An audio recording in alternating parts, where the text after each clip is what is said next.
Hi, everyone. I'm Alan Cornell, and I want to thank you for joining me in this conversation. Um, I wanted to record some videos that would perhaps serve a purpose in your own non-duality conversation.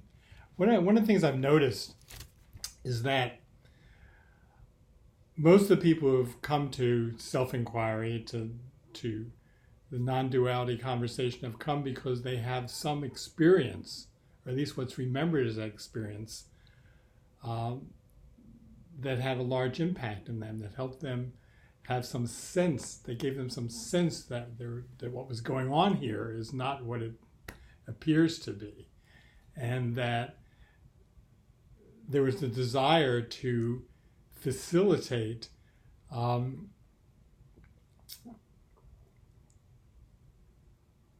that sense of what's so, that they remember becoming more abiding as an experience. And even though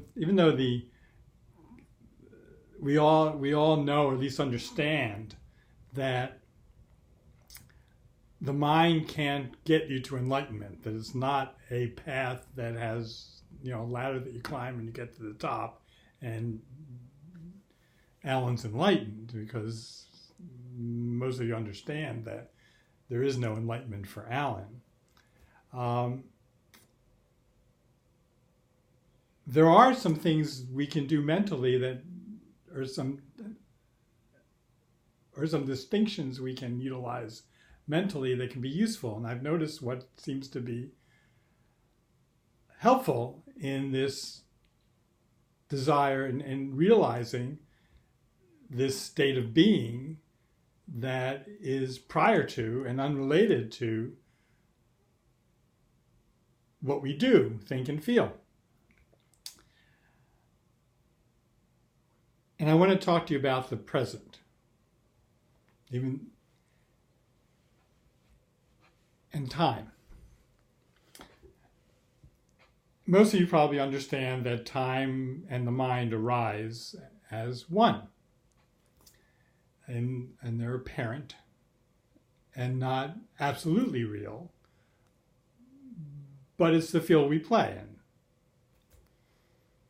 in. And when I've been talking to people about time, typically we think of time as past, present, and future, as having three categories, okay? Clearly, the past is a mental experience. We can't experience the past directly. Also, the future is a mental experience. It's just imagining something that hasn't happened yet. Whether you do that, imagine what you don't want to have happen, what you would like to have happen. There's both imaginary. However, one of the things I've noticed is that when people are talking about the present, it's not about the present. What they're talking about is what I would refer to as their present circumstances. And present circumstances, your present circumstances are half a second ago, or half a millisecond, or half a microsecond, or whatever. That in fact, your circumstances are indeed past. So what it seems to be true from that is that there is no present. And now, of course, another way of saying that is that there's only the present. But in time, there is no present. There's only future and past, which includes present circumstances. So really, there's only two categories of time, future and past. And when I've been fortunate enough to be present, to witness, language falls short always. Someone getting that what they've been thinking about as their present is really just the recent past. So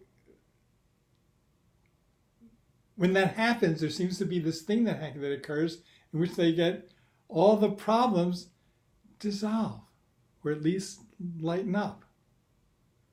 So a useful thing to do is to practice, even though we all know that mental practice can't get you there, because there is no there to get to because it's already here. And how can you get anywhere when you're nowhere at all? I can't remember who said that, but it made me laugh. Anyway, is that when you just realize that there's these mental exercises that we engage in of imagining your future and remembering a past imperfectly, usually, and with biases.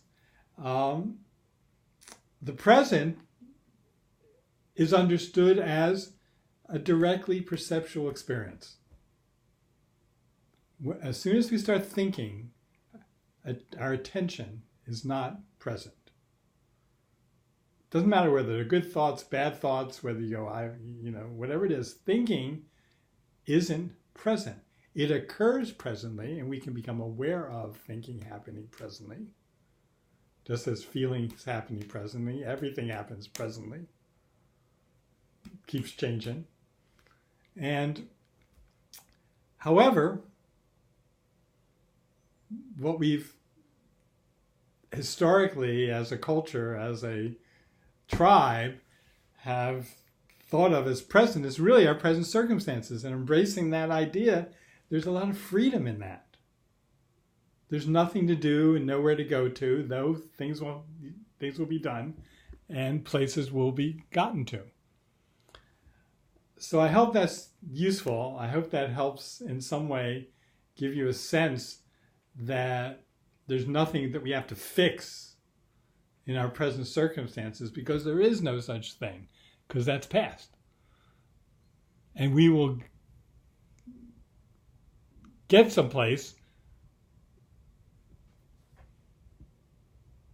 in some imaginary future, which will only be the present unfolding, or, this always present moment that's always changing present. So we get to relax about it all. So I want to invite you to relax with me, to just get some sense that we can only mentally know what is not present. Thought about the future, thought about the past, including present circumstances, and even the thought that present is a perceptual experience is not present. That's mind-boggling, but isn't that what we're all after anyway? Is to move, is to boggle our minds. So, and enjoy the joy that can bring. But I guess that's enough. That's my point. I hope I haven't talked too long. Thank you for taking the time out of your busy schedules to listen to me.